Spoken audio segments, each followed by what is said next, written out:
3. Shalom Bapak Ibu Saudara yang diberkati Tuhan. Jumpa lagi di dalam tayangan BFC Ignite from Home pada saat ini.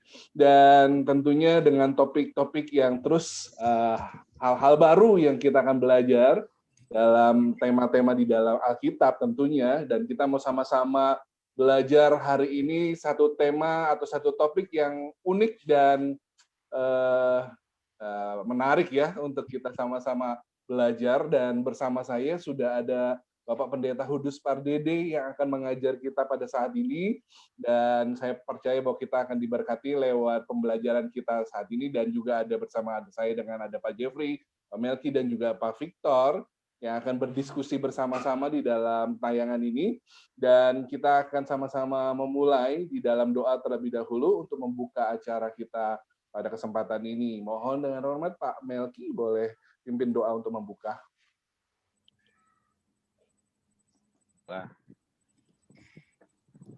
Kami datang kepadamu Tuhan, kami bersyukur untuk kasih setia Tuhan, kebaikan Tuhan yang terus menuntun hidup kami. Kami ada sampai dengan saat ini menikmati kebaikan-Mu. Saat ini Tuhan, kami akan sama-sama belajar kebenaran firman-Mu Tuhan, tentang hamba-Mu, Pak Melkisedek. Kami berdoa Tuhan, biar Engkau sendiri yang menyatakannya bagi kami kebenaran-Mu lewat hamba-Mu, Bapak Pendeta Hudus Pardede. Kami percaya Engkau akan singkapkan bagi kami semua, dan bagi jemaat-Mu yang akan mendengar atau menyaksikannya, kami percaya kami sama-sama diberkati. Engkau yang mengurapi kami semua. Kami berdoa untuk koneksi internet, semuanya Tuhan boleh berjalan dengan baik, sehingga pertemuan hari ini boleh berjalan dari awal sampai akhirnya dengan sempurna atas pimpinan Tuhan. Terima kasih, hanya di dalam nama Tuhan Yesus kami berdoa dan mengucap syukur. Haleluya. Amin. Amin. Terima kasih Pak Melki. Saya sedikit memperkenalkan saja, nanti mungkin bisa diperkenalkan lebih lanjut pembicara kita pada saat ini, Bapak Pendeta Hudus Pardede, seorang dosen yang sudah mengajar cukup lama ya, dan di beberapa tempat sekolah teologi Bapak Hudus mengajar, dan juga pernah mengembalakan di Bandung tadi sempat saya tanya. Dan saat ini Pak Hudus fokus mengajar dan tinggal di Sati Malang, di Kompleks Sati Malang ya, di Jawa Timur. Dan selanjutnya nanti Pak Hudus mungkin bisa memperkenalkan lebih lanjut sebelum memulai pembelajaran kita pada saat ini. Dan Bapak Ibu Saudara, silahkan memberikan komentar, memberikan pertanyaan jika ada dari pembahasan kita saat ini, ada sesuatu yang ingin ditanyakan, tanyakan saja langsung di kolom komentar YouTube channel BFC Menteng, dan kami akan berusaha untuk menjawab setiap komentar ataupun setiap pertanyaan yang masuk di dalam kolom komentar YouTube channel BFC Menteng.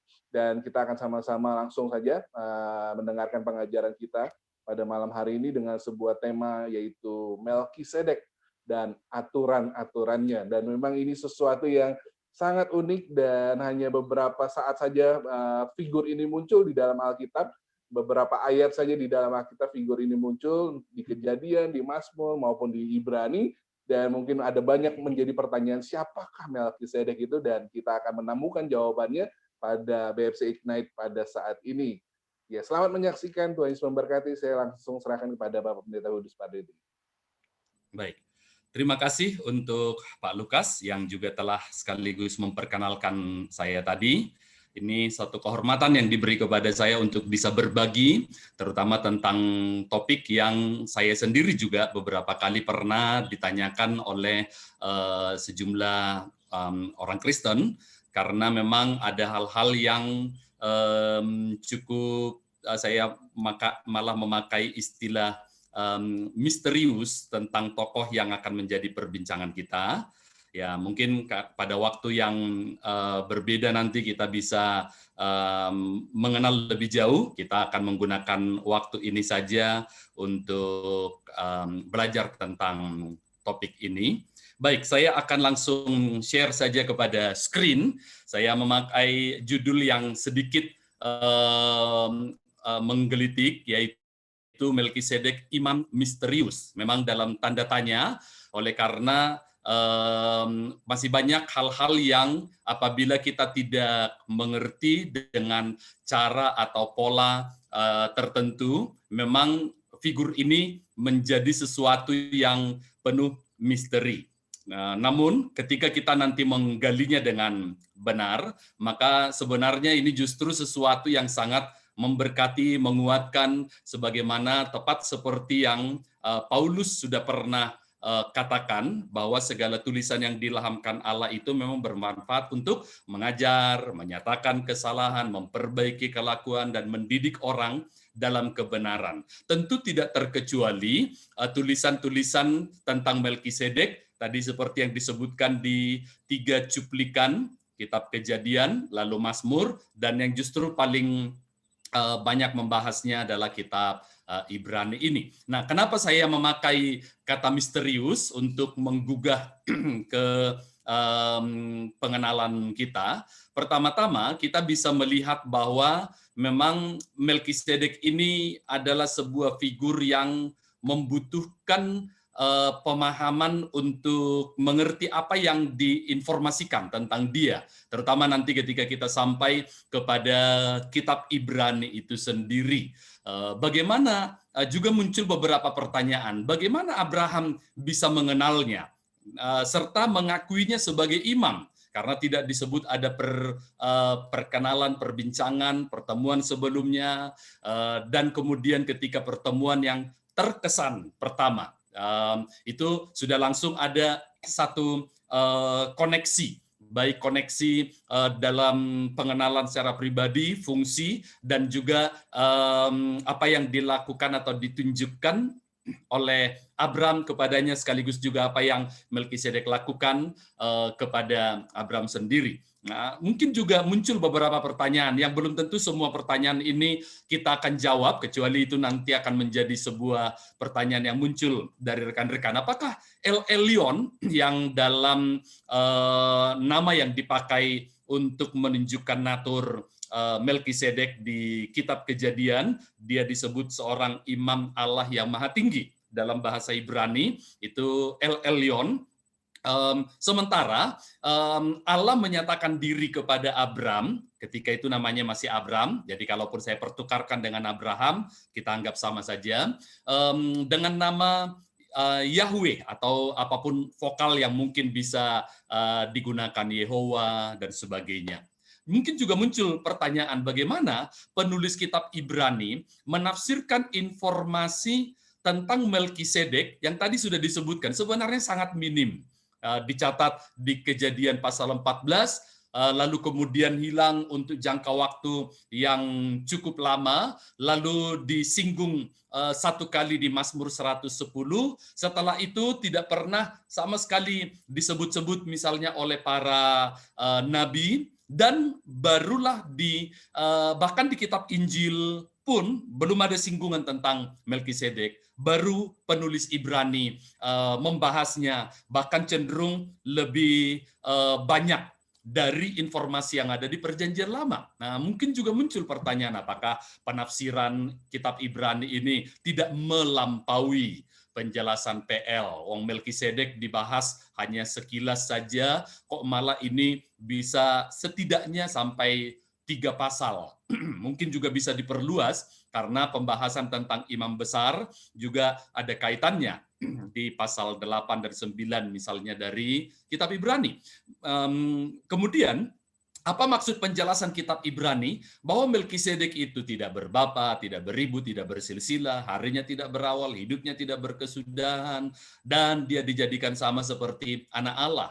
Nah, inilah hal-hal yang memberi kesan Melkisedek ini misterius, begitu. Jadi itulah yang akan menjadi lingkup kita, dan kemudian tentu kita juga akan bertanya, sebenarnya apa sih pentingnya Melkisedek bagi kita orang percaya masa kini, sehingga sampai itu dibahas dengan lumayan mendalam dibanding beberapa tokoh yang juga disinggung dalam Kitab Ibrani. Tentu seperti yang saya sebutkan tadi, bahwa kalau Paulus menyatakan segala tulisan yang diilhamkan itu punya manfaat-manfaat, mengajarkan, menyatakan kesalahan, mendidik, menuntun pada kebenaran, dan sebagainya. Tentu demikian juga dengan Melkisedek. Nah, itu yang akan kita dalami. Sekilas info saja dulu tentang Melkisedek. Tadi Pak Lukas sudah menyebutkan, hanya ada 3 kitab memang yang mencatat tentang Melkisedek itu sendiri. Yang pertama adalah kitab Kejadian pasal 14, itu akan menjadi singgungan awal kita nanti. Lalu sekilas disinggung di Mazmur 110, dan pembahasan yang lebih mendalam itu adalah kitab Ibrani, pasal 5 hingga pasal yang ke-7. Oke, jadi berarti kalau kita melihat sampai 3 pasal membahas tentang Melkisedek, kita bisa melihat bahwa Perjanjian Baru membahas Melkisedek malah lebih banyak daripada Perjanjian Lama sendiri. Oke. Kemudian dalam sistem pemerintahan di zaman Perjanjian Lama, sebenarnya jabatan raja dan imam itu dipisahkan. Mungkin mirip-miriplah seperti yang sekarang dianut dari pandangan Montesquieu, bahwa kekuasaan itu seharusnya terpisah antara eksekutif, legislatif, yudikatif, supaya tidak saling mengintervensi, bisa mandiri tapi fungsinya menjadi komprehensif dan sebagainya, trias politika, sering sekali dikenal demikian.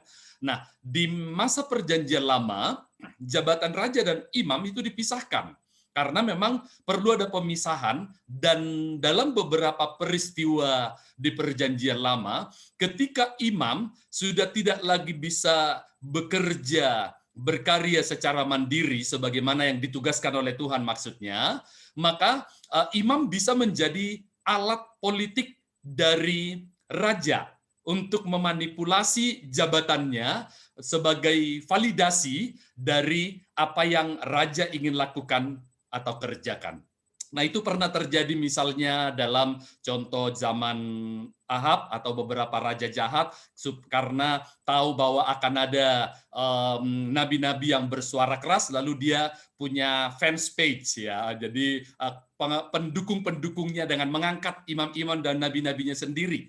Nabi Amos pernah sangat keras menegur tentang hal ini, bahkan pernah bentrok dengan salah seorang imam pada masanya. Nah, jadi itu sebabnya mengapa jabatan raja dan imam itu idealnya memang dipisahkan. Yang satu sebagai katakanlah pemain, tapi juga dibutuhkan misalnya wasit untuk menyemprit apabila ada kesalahan. Ya, selain jabatan nabi juga bisa berfungsi dalam hal itu, dan apabila mereka bersalah, ada imam yang mewakili mereka di hadapan Tuhan.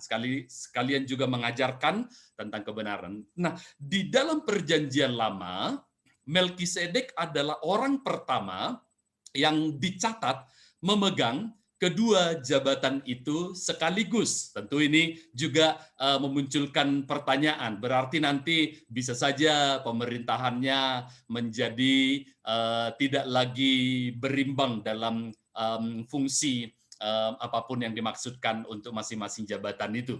Tetapi tentu ada maksud tertentu dengan figur Melkisedek yang adalah raja sekaligus imam itu. Kemudian kita juga melihat bahwa kitab Kejadian, di mana pertama sekali Melkisedek dicatat, biodatanya, itu memberi perhatian khusus sebenarnya tentang silsilah. Bahkan sejak manusia pertama, Adam, lalu kemudian keturunan generasi kedua, ketiga, lalu setiap tokoh yang dibahas seperti Abraham pun ada silsilahnya sebelum dan sesudahnya. Terutama ketika nanti itu mengacu kepada Israel, yang adalah Yakub dengan 12 anaknya yang kelak menjadi 12 suku, dan menjadi landasan historis bagi kitab-kitab berikutnya. Tetapi yang unik ketika nanti Melkisedek diperkenalkan, diceritakan dalam bentuk narasi, kita melihat bahwa dia tidak memiliki catatan tentang hal-hal seperti ini, yaitu mulai dari silsilahnya, siapa bapaknya, siapa ibunya, atau dari mana dia berasal, baik itu secara terutama secara suku atau kaum, dan kemudian kapan dia lahir, kapan dia mati, siapa keturunannya, bagaimana masa yang terjadi setelah dia mati, dilanjutkankah kerajaannya atau keimamannya. Nah, ini yang kitab Kejadian yang biasanya cukup concern tentang hal seperti itu, malah secara khusus tentang Melkisedek tidak memiliki catatan dalam hal tersebut. Sekali lagi ini menambah betapa misteriusnya tokoh yang menjadi pembicaraan kita kali ini. Mari kita akan mulai menelusuri. Catatan paling awal ada di dalam Kejadian pasal yang ke-14. Nah, kalau kita membaca Kejadian 14, maka hampir semua penafsir, mungkin dengan 1-2 kekecualian, memahami kitab Kejadian pasal 14 ini adalah dalam gaya bahasa narasi, bercerita, menceritakan apa yang terjadi, siapa, apa, bagaimana, di mana, dan seperti laporan reportase lah dalam gaya pembahasaannya. Nah, dan Kejadian 14 sebenarnya tidak terlalu banyak memunculkan aspek-aspek yang misterius, kecuali kalau toh kita memandangnya dalam kerangka besar, yaitu gaya penulisan kitab Kejadian yang tadi peduli kepada silsilah, atau kalau dia seorang raja, itu memerintahnya mulai kapan lahirnya, dan sebagainya. Nah, itu kecuali dalam hal itu, sebenarnya informasi tentang Melkisedek di Kejadian 14 itu masih bisa dipahami secara literal saja. Nah, misalnya dilaporkan di dalam kitab Kejadian, meski tidak langsung diberikan arti namanya pada kitab Kejadian 14, tetapi secara literal pun orang yang memahami bahasa asli Perjanjian Lama yaitu Ibrani langsung bisa menemukan arti namanya. Melkisedek yang secara literal dua kata melek dan sedek, yang artinya raja kebenaran, atau sedek juga bisa diartikan dengan keadilan.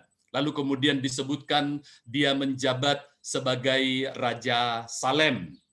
Dia Raja Salem, dan nanti secara literal lagi kitab Ibrani memang langsung memberi arti yang literal pula. Raja Salem itu juga bisa berarti Raja Damai.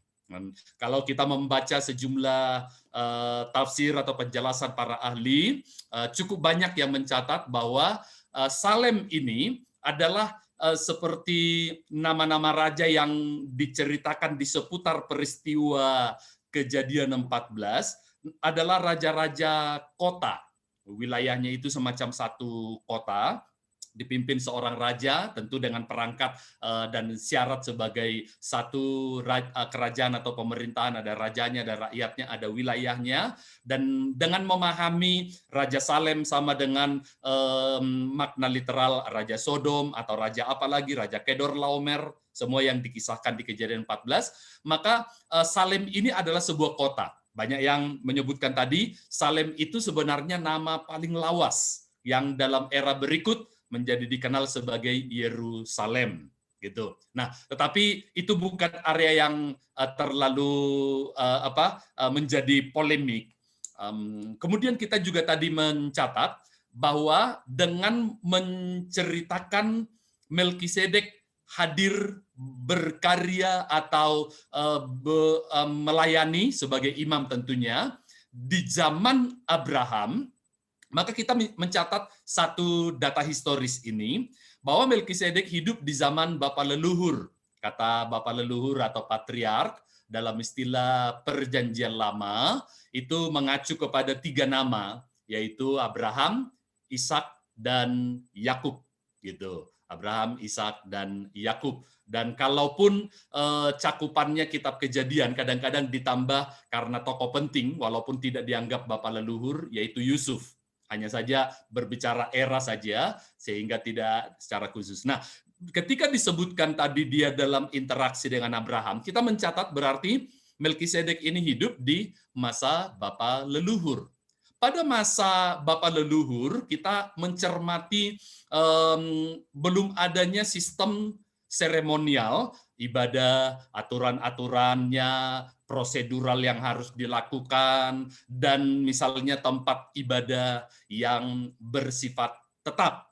Itu baru ada nanti pada zaman setelah keimaman ditetapkan menurut hukum Taurat, sampai kepada job description-nya, proseduralnya, dan kemudian masa periodenya, syarat, dan sebagainya.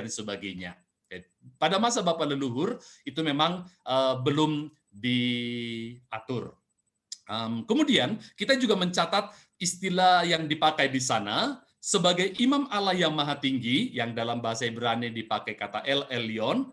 Ia memberkati Abram, yang ketika itu namanya masih Abram. Dan kita juga lihat respon sebaliknya. Abram mengakui keimamannya dengan memberikan 1/10 dari apa yang telah dimiliki atau diperolehnya. Nah, kalaupun saya tidak menceritakan secara detail kisah di seputar peristiwa sebelum mulai dicatat tentang Melkisedek pada ayat yang ke-17, kita bisa mencatat bahwa ada perang antara dua koalisi Kedorlaomer dan koalisi 4 negara lawan 5, lalu kemudian terjadilah di sana Lot, keponakan dari Abraham, itu ditawan beserta harta miliknya, dan Abraham terpanggil untuk kemudian membebaskan dan membentuk pasukan yang sebenarnya bukan orang-orang terlatih, kemudian maju berperang, dan yang unik Abraham menang.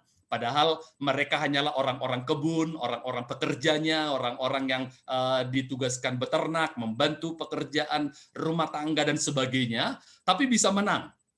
Kemudian dia bebaskan semua, dan pada waktu itu Raja Sodom menawarkan harta rampasan yang cukup besar. Kemudian diceritakan hadirlah Melkisedek, dan yang unik di situ, Abraham lebih tertarik nanti untuk berrelasi, berkomunikasi, dan kemudian berinteraksi dengan Melkisedek ini. Tentu ada makna-makna tertentu yang nanti ditunjukkan kepadanya. Jadi itu kisah sekilas. Dan dengan melihat data ini, maka kita tahu di satu sisi bahwa Melkisedek sebagaimana yang dilaporkan dalam kitab Kejadian pasal 14 adalah tokoh yang real, ada. Dan dia adalah seseorang yang memang hidup pada masa Abraham. Jadi ini bukanlah penampakan di mana kakinya mungkin nanggung, nggak menyentuh tanah, atau tiba-tiba nongol setelah itu hilang lenyap, enggak. Jelas wilayah pemerintahannya di Salem tadi yang kemudian cukup banyak ahli mengatakan itu adalah nama lawas dari Yerusalem. Kemudian juga apa yang dilakukannya dalam interaksi dengan orang-orang. Kalau Abraham adalah tokoh nyata hidup, maka Melkisedek juga harus kita pahami demikian. Kalau disebut ada Raja Sodom, ada nama Raja Kedorlaomer, atau Raja apalagi sesuai dengan wilayahnya, tentu istilah Raja Salem juga harus kita pahami setara, yaitu secara literal bahwa dia memang memimpin satu wilayah yang namanya Salem, dan kemudian dia juga dilaporkan memiliki jabatan sebagai imam, diakui oleh Abraham dengan menunjukkan pengakuannya dia adalah imam, dengan memberi kepadanya 1/10, si imam juga memberkati dia, membawa roti dan anggur, dan sebagainya. Jadi kita perlu memahami ini sebagai data historis, atau data dalam pemahaman yang cukup literal saja. Dan apabila pemahaman kita sampai di Kejadian 14 adalah sesuatu yang literal, sebenarnya tidak ada persoalan yang menjadi polemik yang hebat atau kita anggap misterius sampai pada Kejadian 14. Oke, jadi kemudian dimunculkanlah nama Melkisedek satu kali pada Mazmur 110. Kita perlu juga memahami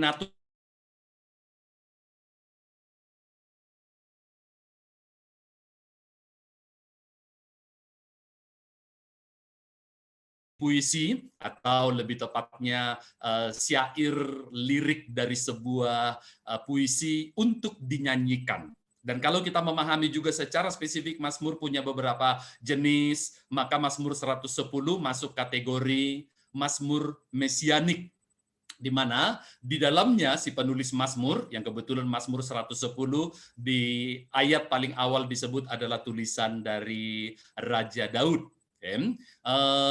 Itu menubuatkan tentang Mesias, naturnya, misinya, lalu kemudian apa yang akan dia lakukan dan sebagainya, tetapi biasanya bersifat futuris, yaitu belum hadir ketika itu dinubuatkan, tetapi pada waktu yang tepat dia akan melakukan misi yang telah ditetapkan baginya. Jadi ini Mazmur mesianik, dan kalau kita memahami kelak Mazmur mesianik ini menjadi satu kekuatan tersendiri, satu penghiburan pada waktu orang Israel berada di pembuangan atau di dalam penindasan berbagai bangsa yang bergantian, mulai dari bangsa Asyur, lalu kemudian lanjut berganti dengan Babel, Media Persia, dan di masa antar perjanjian lanjut sempat kepada Yunani, sebelum nanti di era antar perjanjian berlanjut ke perjanjian baru, yaitu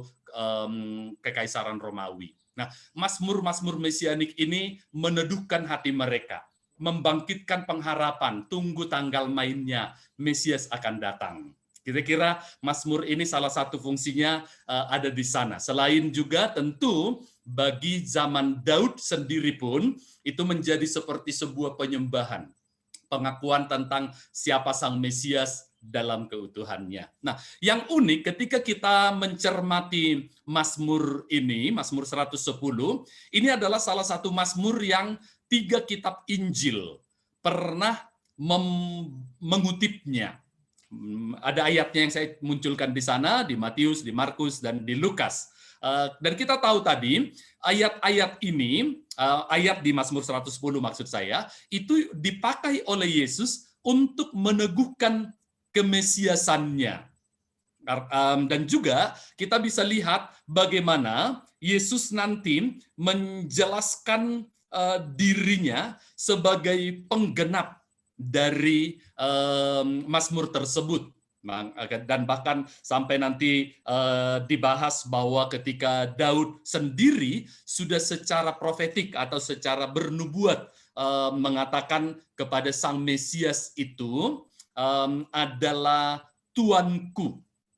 Padahal Tuhan Yahweh sendiri telah menjanjikan, bahkan kalau boleh kita tarik mundur lagi, mulai dari nama Yehuda disebutkan di Kejadian 49, dan kemudian secara langsung dalam perbincangan dengan Daud, Tuhan memberi janji bahwa Mesias itu akan lahir dari keturunan Daud. Masih dikuatkan lagi pada zaman nabi-nabi setelah zaman Daud. Itu jadi makanya mengapa nama Daud menjadi sangat terkenal, bahkan sampai kepada bangsa Israel yang memberi tanda atau bendera mereka yang sekarang ini itu bendera bintang bersegi 6 yang mereka sebut namanya di bahasa Inggris the Star of David gitu. Jadi bintang Daud. Ya, tentu bintang bukan yang bersegi 6, bukan bersegi 5, karena yang bersegi 5 itu adalah bir bintang. Anyway, kita lihat di sini bahwa Mazmur ini dipakai oleh Yesus untuk menunjukkan, lihat tuh, memang sang Mesias itu adalah anak Daud. Kata anak tentu harus kita pahami bukan satu generasi, tapi bisa dalam pengertian yang lebih luas, yaitu keturunan Daud. Dan yang unik, Daud bahkan memanggil sang Mesias yang walaupun nanti itu lahir dari keturunannya sebagai Tuanku. Saya kok jadi ingat ada seorang teman saya yang dari Katolik, lalu ketika anaknya masuk ke seminari yang nantinya pada waktu sesuai prosesnya tentu dijalani akan menjadi seorang imam di agama Katolik, dan dia bertanya kepada saya, Pak Hudus, kalau nanti anak saya itu menjadi pastor, menjadi imam, kira-kira saya harus memanggilnya apa? Karena bagi orang Katolik, pastor harus dipanggil Romo, sedangkan dia anakku. Ya, mungkin kebingungan seperti itu atau dilema barangkali seperti itu yang oleh Daud itu munculkan. Dia keturunanku, tetapi aku memanggilnya sebagai Tuanku. Nah, ini memang adalah sebuah pernyataan profetik. Ya, kita memahami sebagai kaum Injili, termasuk kaum Pentakosta, bahwa memang ada pengilhaman Roh Kudus yang bisa melampaui pemahaman dari si penerima wahyu itu sendiri. Oke. Jadi itu sesuatu yang unik dan nanti dipakai oleh Yesus. Juga ayat yang sama dari Mazmur 110 pernah dikutip di kitab-kitab PB lainnya, pernah di Kisah Para Rasul, di mana gitu, kita bisa melihat referensinya tentang hal itu. Dan yang unik nanti adalah ketika di ayat yang keempat, Tuhan bersumpah untuk menetapkan Sang Mesias yang pada waktu zaman Mazmur ditulis itu belum hadir, itu akan menjadi imam untuk selama-lamanya. Nah, disinilah nama Melkisedek muncul sekali lagi. Menurut Melkisedek. Atau nanti yang kitab Ibrani beberapa kali mengutip tambahan kata menurut peraturan Melkisedek. Ya, jadi menurut pola, kalau saya memakai istilah itu, yang nanti kita akan gali lebih jauh, apa maksudnya menurut Melkisedek ini dalam kitab Ibrani itu. Itu yang akan kita cermati. Jadi kita perlu pahami sekali lagi, Melkisedek dalam kitab Kejadian itu lebih banyak memaparkan data-data narasi atau historis, keberadaannya sebagai figur nyata, berinteraksi dengan Abraham, melakukan tugasnya sebagai imam, selain juga jabatannya sebagai raja juga. Oke. Nah, biasanya yang mulai membingungkan banyak pembaca Alkitab adalah ketika nama Melkisedek dibahas dalam kitab Ibrani yang kita dalami nanti. Nah, kita lihat dulu nubuat yang dibahas pada Mazmur tadi, itu menunjukkan bahwa Sang Mesias itu kelak akan memiliki jabatan ganda. Tadi saya sudah menyebutkan, menurut sistem di Perjanjian Lama, atau kalau saya memakai istilah yang agak umum, teokrasi, itu jabatan dari imam dan raja itu dipisah. Kita melihat di aturan Taurat, imam itu harus dari suku Lewi dan spesifik imam besar harus dari keturunan Harun, karena di suku Lewi masih ada beberapa kaum atau semacam marga bagi kami orang Batak itu, dan harus dari sana.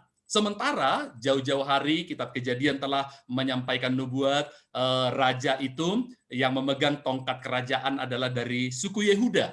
Dan pada waktunya di zaman Daud, Tuhan sendiri yang menyampaikan satu janji bahwa dari keturunan Daudlah pemegang tongkat kerajaan yang tidak akan berakhir atau tidak akan beranjak katanya dari Yehuda, dan yang tidak akan pernah terputus dari keturunan Daud. Begitu kira-kira hal ini. Maka dengan memahami pola ini, seharusnya seperti yang saya sebut di awal tadi, seorang raja tidak mungkin menjadi imam. Ya, memang mungkin kita bisa berkata, tapi istrinya kan dari suku Lewi. Ingat di masyarakat Yahudi, hitungan keturunan, suku atau kaum itu dari garis bapak. Jadi siapapun ibunya itu tidak terlalu penting, yang penting siapa bapaknya, begitu. Makanya dari keturunan Abraham yang kita tahu ada Ismail, ada Ishak, dan bahkan ada lagi dari keturunan nanti yang salah satu keturunannya itu adalah Medan. Jadi orang Medan seperti saya itu adalah keturunan dari Abraham, asli diakui dalam Alkitab. Oke, tetapi yang saya mau tunjukkan di sini tidak mempersoalkan siapa ibunya, tetapi yang penting adalah siapa bapaknya. Hal yang sama juga kita lihat dari anak-anak Yakub. Kita tahu Yakub memiliki 2 istri dan 2 gundik, tetapi tidak penting siapa ibunya karena jelas itu adalah anak-anak Yakub yang kelak bernama Israel. Maka 12 anak laki-laki semuanya diakui sama atau setara dan menjadi suku-suku Israel setelah sekian generasi berikutnya. Tidak dikatakan suku dari anak haram.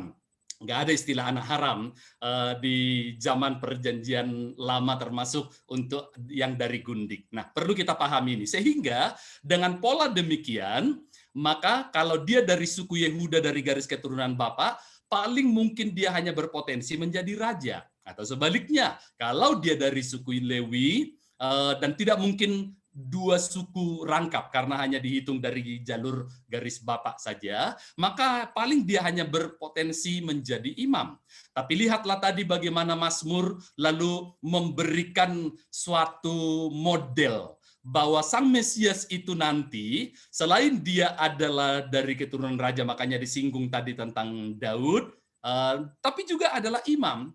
Tapi imam yang kita lihat tidak menyinggung jalurnya suku Lewi. Ini sudah sedikit clue sebenarnya untuk nanti dijabarkan lebih jauh oleh kitab Ibrani. Jadi dia tetap dia sudah menjadi raja, tetap dan bisa menjadi imam, cuman jalurnya ini yaitu bukan dari Lewi dan dari kaum Harun, keturunan Harun, tetapi menjadi imam. Dan kita bisa lihat ternyata pola itu ada pada Melkisedek. Yang kita tahu Melkisedek tadi dalam kitab Kejadian disebutkan dua jabatan itu sekaligus melekat pada dirinya. Nah, inilah yang sedikit banyak menjadi clue nanti untuk penulis kitab Ibrani. Mari kita dalami apa yang sebenarnya dibicarakan di kitab Ibrani. Karena Melkisedek dibahas di surat Ibrani, terutama pasal 5 hingga pasal 7. Perlu kita mengerti dulu natur surat Ibrani agar kita tahu apa yang ditulisnya. Terutama harus dipahami tentunya bahwa setiap kitab apapun di dalam Alkitab kita, dari Kejadian sampai Wahyu, itu tidak ditulis dalam ruang hampa, tetapi ditulis pertama-tama kepada penerima awal dengan karakteristik budayanya, bahasanya, dan kemudian tujuan khusus bagi penerima pertama. Tetapi tentu karena ini juga adalah pesan bagi semua orang percaya di segala masa, maka dalam kedaulatan Tuhan, tulisan-tulisan itu dilestarikan, tersimpan, ada salinan-salinan dan sebagainya, dan kemudian menjadi tulisan yang kelak dikanonkan, jadilah Alkitab, kitab PL, dan PB. Tapi tetap jangan tinggalkan bahwa semua surat atau kitab dalam Alkitab kita itu ada pembaca abad pertamanya dengan pola pikir mereka lah, bahasanya, ungkapannya, lambang-lambangnya, budayanya, dan sebagainya itu dibahasakan. Maka kita selalu memulai penafsiran yang sehat dengan menggali lebih dahulu dari titik awal di mana suatu surat atau kitab itu dihadirkan atau dituliskan. Jadi sebagaimana dimaksudkan oleh penulis dan dipahami oleh pembaca mula-mula. Mari kita sedikit gali natur kitab Ibrani ini. Surat atau kitab ini ditujukan kepada orang-orang Kristen Yahudi. Dan itulah sebabnya mengapa nama kitab ini menjadi kitab Ibrani. Kata nama lain dari Yahudi sesungguhnya. Penggunaan Septuaginta, yaitu adalah Alkitab PL yang ditulisnya di bahasa Yunani. Itu terjemahan PL Ibrani, lalu di bahasa Yunanikan, begitu. Oleh penulis kitab ini, kita abaikan perbincangan mengenai siapa penulisnya, karena kebetulan tidak terlalu spesifik menolong kita untuk mengerti perikop yang kita mau bicarakan tentang figur Melkisedek ini. Yang dikutip oleh penulis menunjukkan bahwa para penerima surat ini mungkin adalah orang-orang Yahudi berbahasa Yunani. Dan tambahan sedikit, yang tinggal di luar Palestina. Jadi bukan di Yerusalem dan sekitarnya, tetapi sudah di perantauan. Ingat di masa sebelum perjanjian baru, sering disebut masa antar perjanjian. intertestamental. Setelah PL berakhir dengan kitab Maleaki, 400 tahun masa antar perjanjian sebelum lalu Yohanes Pembaptis hadir memperkenalkan Yesus, lalu kemudian ada era perjanjian baru. Jadi sudah terjadi orang-orang Yahudi yang tersebar, yang karena baik faktor pembuangan atau kelak merantau atau menetap dan sebagainya. Nah, untuk mereka-mereka ini yang tidak lagi berbahasa Ibrani karena tidak tinggal di Palestina, mereka lebih familiar dengan bahasa Yunani. Maka penulis kitab Ibrani ini lebih sering bukan mengutip yang literal Alkitab PL bahasa Ibrani, tapi terjemahannya yang di Septuaginta. Nah, kalau Anda mendalami dalam studi tekstual akan terlihat bahwa kecenderungannya memakai Septuaginta tadi. Beberapa di antaranya mulai menunjukkan tanda-tanda, di antaranya maksudnya di antara mereka, orang percaya ya, mungkin kata mereka lebih baik saya pakai, menunjukkan tanda-tanda meninggalkan iman mereka kepada Yesus dan kembali kepada kepercayaan Yahudi mereka sebelumnya. Jadi telah pernah mendengar tentang Yesus, tetapi kemudian telah menunjukkan bahkan sudah beberapa yang istilah kadang dipakai di sana murtad. Faktornya ada macam-macam. Yang paling utama adalah karena waktu itu menjadi orang Kristen malah berisiko teraniaya. Dan teraniaya itu oleh dua kelompok besar. Yang pertama adalah sesama Yahudi, tetapi Yahudi yang menganggap diri mereka murni, belum mengakui siapa Yesus dan kemesiasannya, dan masih menantikan kedatangan Mesias itu. Dan yang kedua adalah dari pemerintah Romawi, yang di sekitar abad pertama itu masih menganiaya dengan sangat intensif. Oke. Jadi keputusasaan seperti inilah yang membuat cukup banyak orang-orang Yahudi yang tadinya setelah pernah percaya kepada Yesus mulai meninggalkan imannya, bahkan beberapa disebut murtad. Nanti kita bisa lihat kitab Ibrani adalah salah satu kitab yang banyak berbicara tentang atau memberi peringatan tentang kemurtadan. Sehingga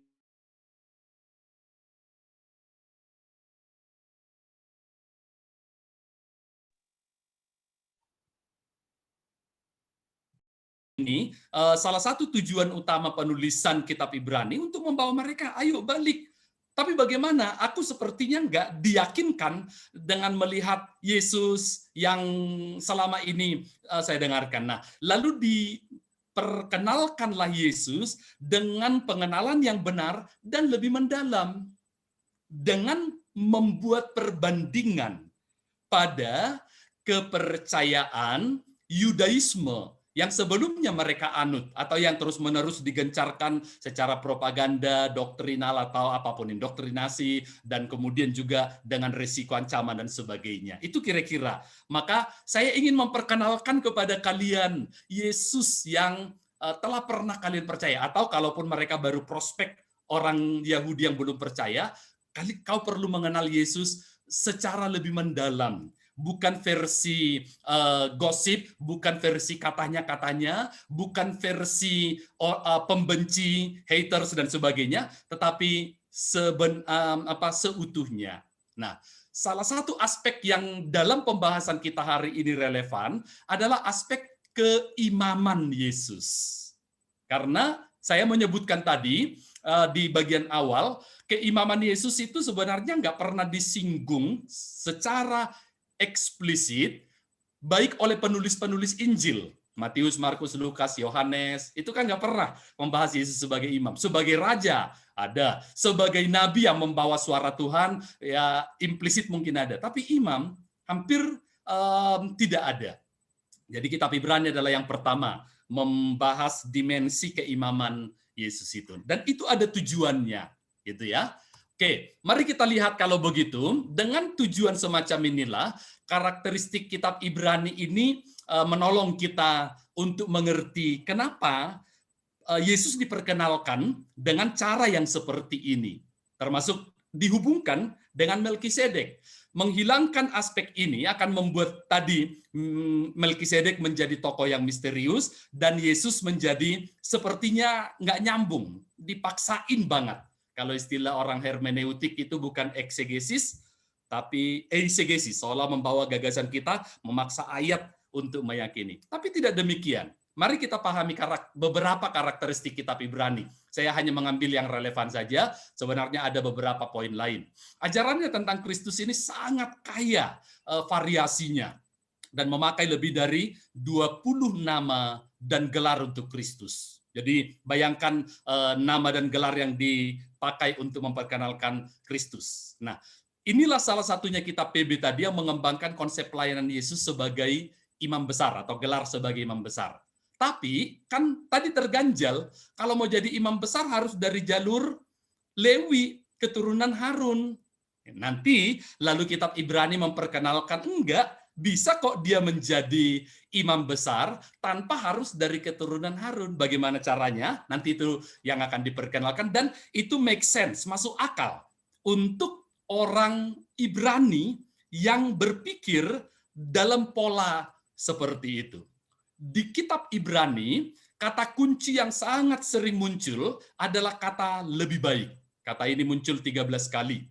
Yesus lebih baik dari para malaikat, karena kita perlu memahami ada kelompok-kelompok tertentu yang terlalu mengagungkan malaikat dengan peran dan fungsinya melebihi dari yang Alkitab ajarkan. Ingat, ini di Yahudi pun ada semacam mazhab atau denominasi-denominasi yang kita tahu aja, ada Saduki, ada Farisi, ada Herodiani, ada Essene, atau mungkin yang lain-lain lagi.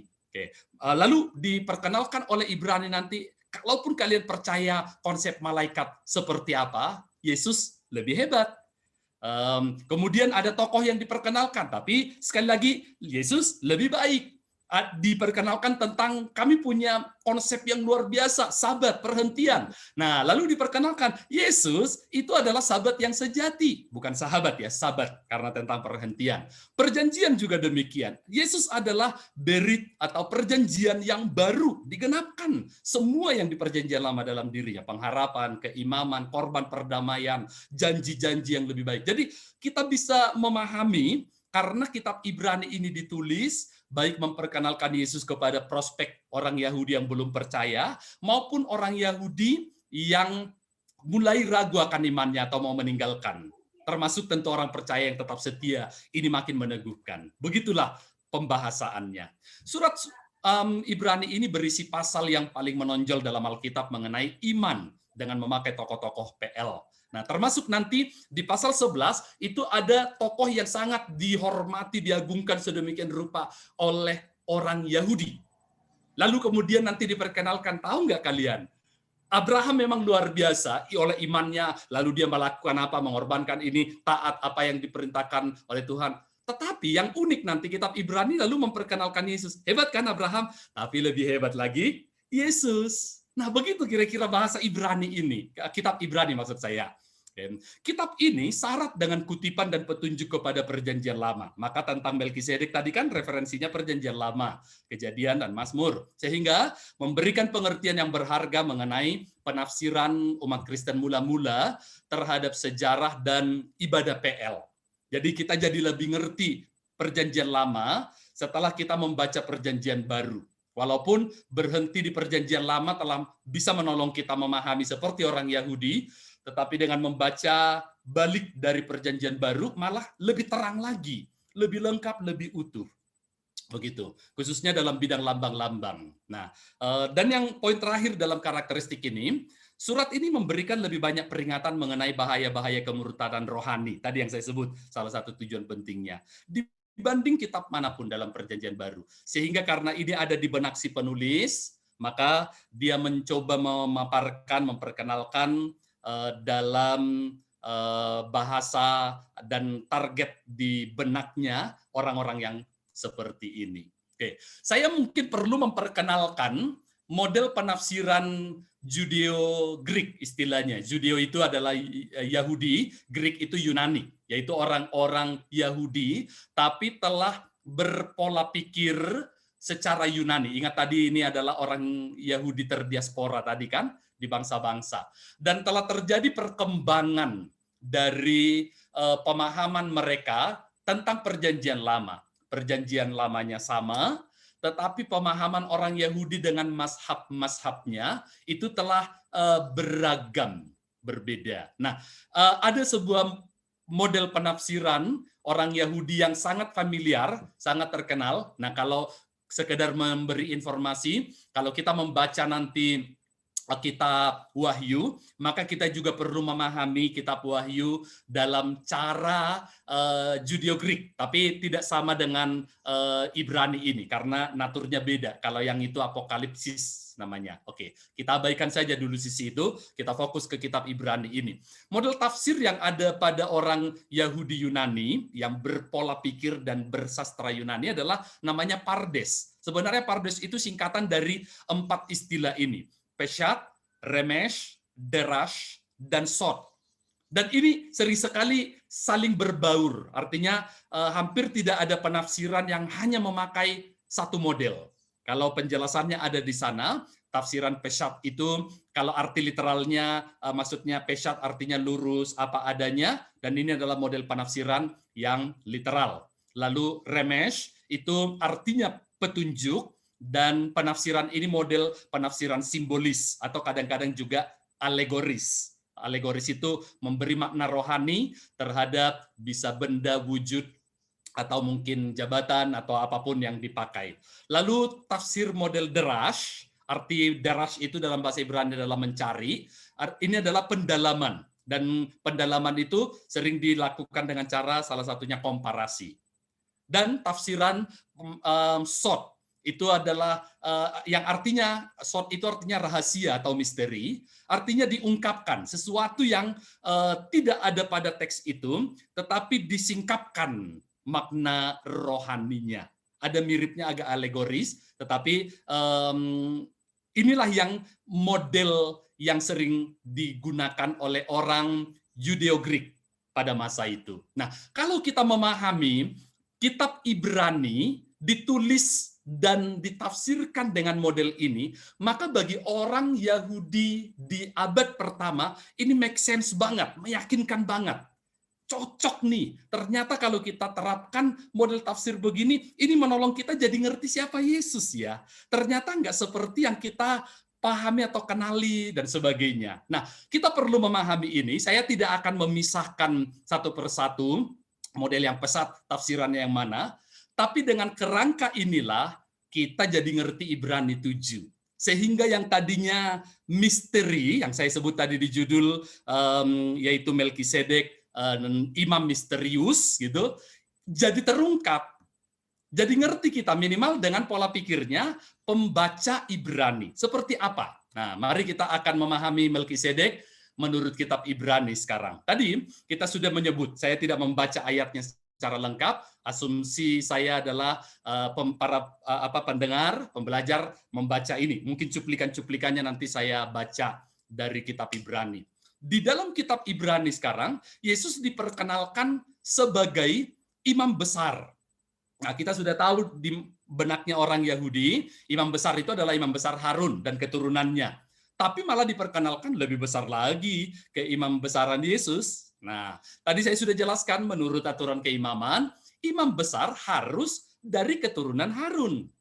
Tetapi sekarang Yesus diperkenalkan sebagai imam besar bukan menurut keturunan Harun, karena memang dia bukan dari suku Lewi. Lalu bagaimana dia bisa menjadi imam besar?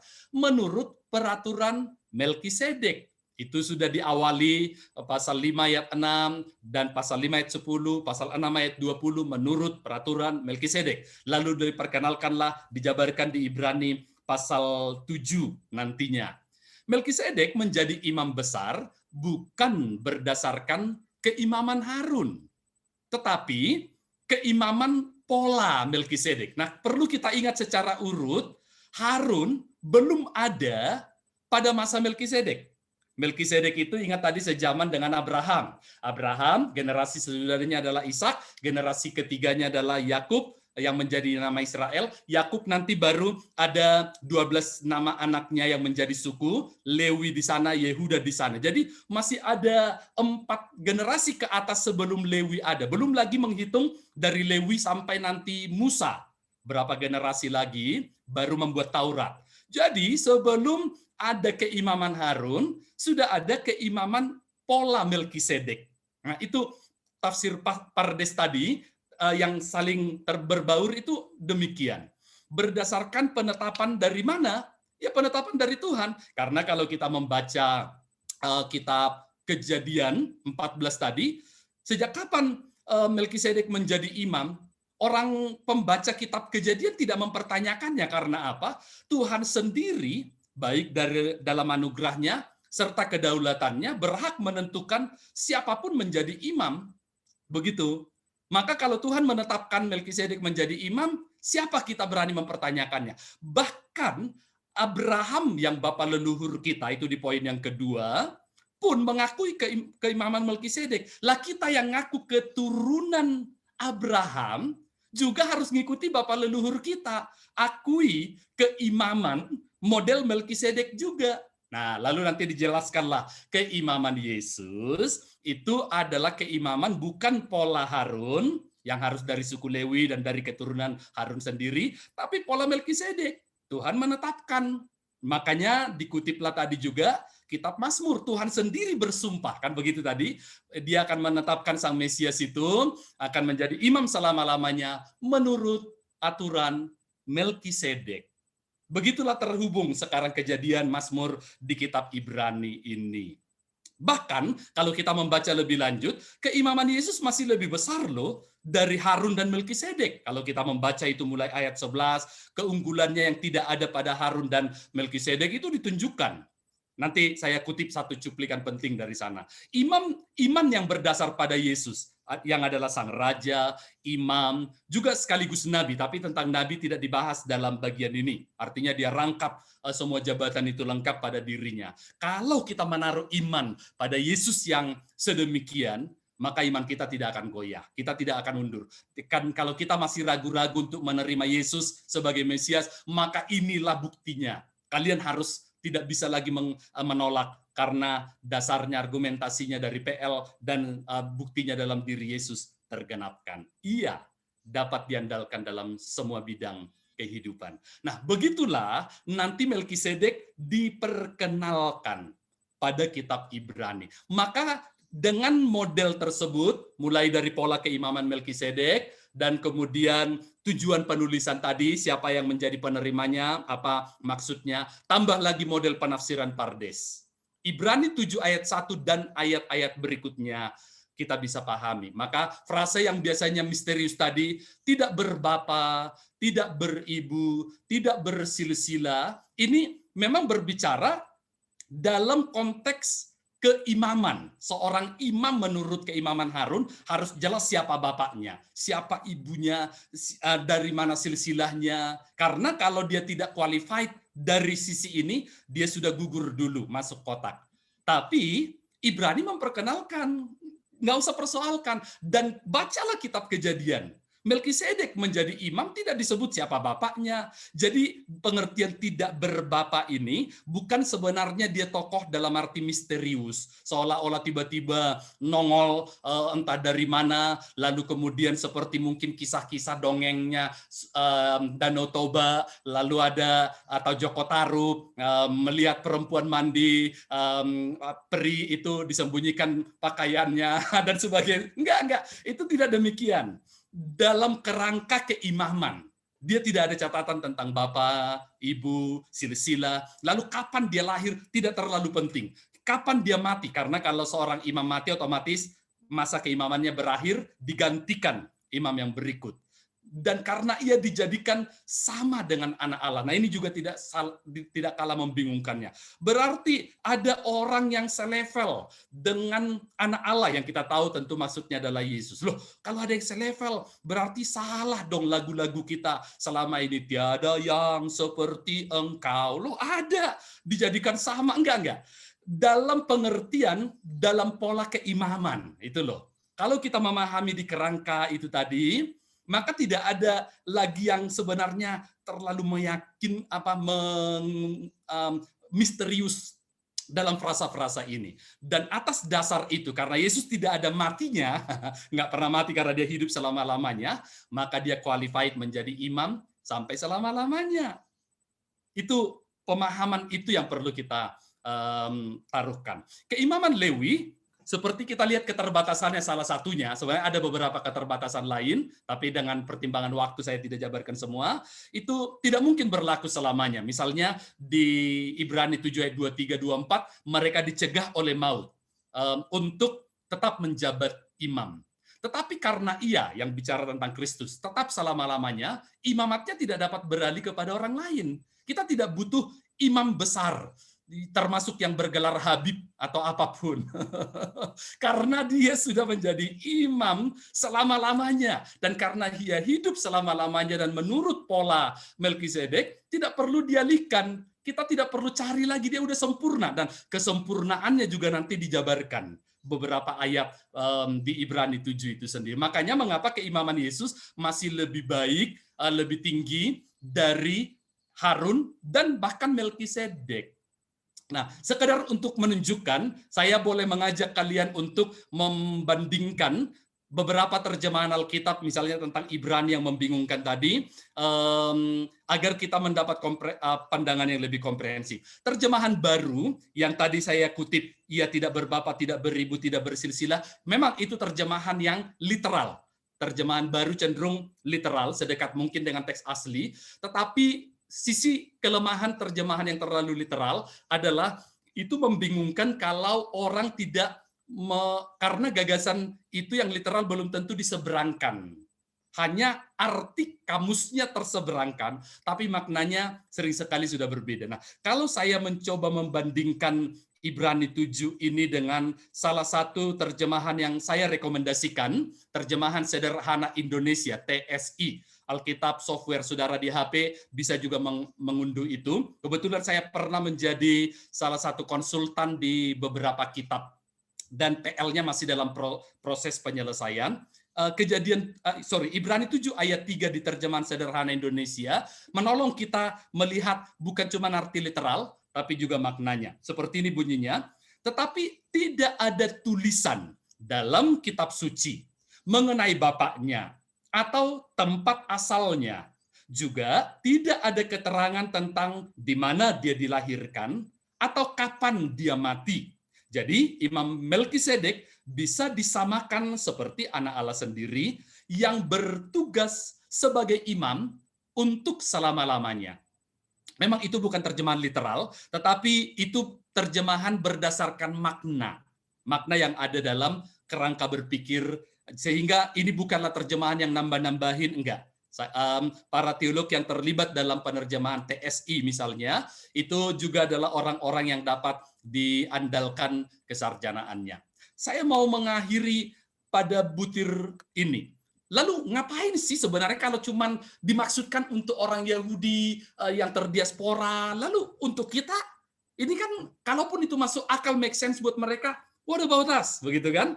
Mari kita lihat. Beberapa saja sebenarnya yang saya tunjukkan bisa lebih luas. Dan saya percaya bahwa kalau kitab Ibrani ini dilestarikan oleh Tuhan karena Dia mewahyukan dan pesannya sampai kepada kita, maka kita juga kecipratan berkat dari Ibrani ini. Salah satunya Ibrani 7. Mari kita lihat beberapa saja. Saya bisa perluas lebih jauh, tapi dengan pertimbangan waktu tentu tidaklah terlalu tepat untuk menjabarkannya. Seolah-olah ini menjadi bukan sesi pembahasan Alkitab, tapi menjadi khotbah. Ya, mungkin ada waktunya. Ini pembahasannya saja. Misalnya, poin pertama yang saya munculkan, mengapa perlu mengenal Yesus sebagai imam dan raja? Jawabannya jelas, dan bukan hanya untuk orang Ibrani terdiaspora, tapi untuk kita juga. Karena dialah, kata Ibrani 7 ayat 25, masih di konteks yang sama, Yesuslah yang menyelamatkan dengan sempurna semua orang. Lalu tanpa saya kutip lengkap, ia hidup senantiasa untuk menjadi pengantara mereka. Bayangkan kalau kita memiliki jaminan keselamatan yang sempurna, jaminan itu tidak diragukan lagi. Dan bukankah ini sebenarnya yang dicari oleh banyak agama kepercayaan? Dan konsep tentang keimaman dan kerajaan Yesus itu menolong kita untuk memiliki jaminan bahwa Yesus sebagai raja memerintah dalam damai sejahtera tadi, tapi juga Dia adalah imam yang akan mengantarai kita kepada Tuhan lalu kemudian dia akan memerintah kita dalam kedamaian. Itu menjadi sebuah jaminan, apalagi disebut keimamannya yang selama-lamanya, sehingga kita tidak perlu mencari ada nggak yang lebih baik, gitu. Nggak perlu lagi, gitu. Karena dia sudah secara sempurna menyelamatkan kita baik sekarang, bahkan kalau disebut mundur lagi hingga ke masa yang akan datang. Itu misalnya penekanan penting yang berlaku untuk semua orang percaya. Kemudian perlu juga memperhatikan permainan kata dalam kitab Ibrani. Ingat, kita tidak sekedar bermain kata kecuali itu memang ada dalam teks itu sendiri. Bahaya karena terjemahan itu apabila diseberangkan ke bahasa lain, maka makna-makna tertentu secara literal misalnya bisa saja tidak lagi terseberangkan. Pola misalnya paralel di dalam paralelisme di Mazmur mungkin tidak lagi utuh ketika diterjemahkan ke bahasa Indonesia. Tapi di dalam kitab Ibrani itu masih terlihat. Lihatlah misalnya dihubungkan arti nama Melkisedek yang adalah Raja Damai, Raja Kebenaran, gitu ya, kebenaran atau keadilan, dan Raja Salem. Dan kita lihat dua istilah ini sebenarnya dalam bahasa Ibraninya sama-sama menekankan sesuatu yang beriringan. Kebenaran atau keadilan dan damai sejahtera itu berjalan beriringan. Kalau itu ada dalam pemerintahan dari Sang Raja Damai dan dari Sang Melkisedek yang menjadi imam kita. Dan nanti di kitab Ibrani, dalam skop yang lebih luas dari pasal 7, inilah natur pelayanan dan pemerintahan Yesus Sang Mesias. Bahkan ketika di bagian lain diperkenalkan juga Yesus sebagai Sang Nabi, lengkaplah sudah. Yesuslah yang mendengar pesan dari Tuhan untuk disampaikan kepada kita. Dia juga yang mengantarai kita untuk berjumpa dengan Tuhan, dan kemudian dia juga yang akan memerintah kita dalam shalem atau shalomnya, damai sejahteranya. Wow, kalau kita lihat keutuhan Yesus dalam perkenalan, bahkan aspek-aspek lain yang tidak menjadi sorotan kita pada saat ini, kita akan kagum luar biasa. Betapa sempurna hebatnya, bahkan jauh-jauh hari, tidak hanya di abad pertama, Tuhan sudah mempersiapkan sesuatu yang menjadi modal untuk nanti memperkenalkan, menunjukkan siapa Yesus dalam keutuhannya. Itu luar biasa, terutama dengan pemahaman orang Ibrani di zaman abad pertama ketika menerima surat ini. Kagum luar biasa. Dan poin yang terakhir, ketika Abram misalnya kita lihat ditawari lebih dulu oleh Raja Sodom, ambil semua kekayaan besar hasil rampasan, dan perlu dipahami ini masih dicatat oleh Ibrani 7 juga, dikutip maksudnya ya. Abraham telah menunjukkan sebenarnya sebuah model untuk keturunannya, yaitu orang Yahudi pertama-tama, dan Alkitab juga mengatakan kita juga adalah keturunan Abraham secara rohani, bukan berdasarkan lahiriah. Abraham menunjukkan sebuah teladan, lebih tertarik pada perjumpaan dengan imam besar Melkisedek, di mana di sana dari imam besar inilah ia mendapatkan berkat yang justru malah jauh lebih tinggi, lebih mulia dari kekayaan yang ditawarkan oleh Raja Sodom. Kalau kita membaca kisahnya lengkap, baik dari Kejadian dan dikutip juga sekilas pada Ibrani 7 dalam 2 ayat pertamanya tadi. Dan kan kita juga perlu menjabarkan sedikit misalnya bagaimana Abraham yang menemukan sesuatu yang lebih mulia dan lebih tinggi dalam keimaman Melkisedek, dia merespon pemberian persepuluhan. Pemberian persepuluhan dari Abraham ini adalah respon ucapan syukur, bukan karena dipaksakan, bukan karena Taurat, tetapi dan juga bukan karena suap untuk mendapatkan berkat. Dia lebih dulu diberkati, dan karena diberkati, lalu kemudian dia menunjukkan respon syukurnya. Dan ini juga bisa memiliki sebuah makna. Kalau kita benar-benar mengenal siapa Yesus yang adalah imam besar kita, yang memberkati kita, yang memerintah kita dalam damai sejahtera, maka pemberian mau soal persembahan, persepuluhan, pengorbanan apapun, kita nggak eman-eman kok. Aku dapat yang lebih tinggi, lebih mulia dari kekayaan ini. Maka kalau hanya sebagian cuplikan kecil saja berupa persembahan, persepuluhan, pengabdian, waktu saya melayani Tuhan, dan semua sebagainya, itu nggak ada apa-apanya. Aku dapat yang lebih mulia. Abraham memberi teladan kepada kita dalam contoh responnya terhadap sang imam besar. Nah, kalian, kita, saya, yang mengaku sebagai keturunan Abraham secara rohani, Apakah kita juga mengikuti teladan Abraham ini, respon ucapan syukurnya dalam cara yang seperti dicontohkan. Nah, itu adalah beberapa makna yang kalau kita bisa tambah, terutama saudara-saudara saya yang telah belajar teologi, mungkin bisa menambahkan aspek-aspek yang tidak kalah menariknya tentang Melkisedek ini. Saya kira itu yang saya bisa paparkan dalam waktu yang ada pada kita. Silakan Pak Lukas. Ya, terima kasih banyak Pak Pendeta Hudus Pardede, luar biasa penjelasannya dan saya sungguh-sungguh diberkati dan dibukakan hari ini dengan runtutan-runtutan yang sangat jelas menjelaskan siapakah itu figur Melkisedek yang lebih banyak dikutip di dalam kitab Ibrani, di dalam Alkitab kita, dan kita sudah menemukan jawabannya sangat jelas sekali. Dan terima kasih buat Pak Hudus Pardede buat materi yang sudah dijelaskan dengan luar biasa. Semoga kita bisa menerima ini dengan baik dan mengerti dengan baik, dan kita akan lanjut dengan diskusi ini. Jadi Bapak yang ada di sini nih, ya, walaupun para teologi juga nih yang masih belajar tentunya, bisa memberikan komentar ataupun pertanyaan di dalam forum ini untuk materi kita saat ini. Silakan siapa yang mau lebih dulu?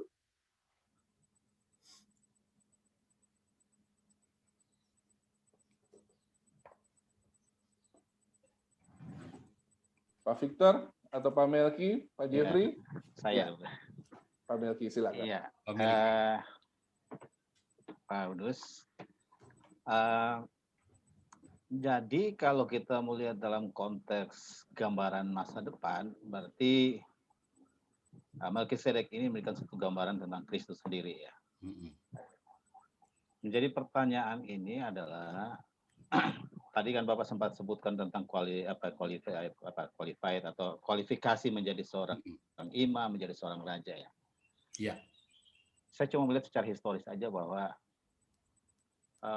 tentu ada persyaratan-persyaratan awal untuk terlihat bahwa dia memerintah pada waktu zamannya dia Melkisedek, sehingga kalau kita tahu bahwa Abraham itu jelas berarti sebelumnya sudah mengenal Melkisedek sebelumnya, sehingga ketika dia membawa hasil rampasan dia bawanya kepada Melkisedek karena dia tahu juga Melkisedek seorang imam, sehingga dia mempersembahkannya kepada Melkisedek.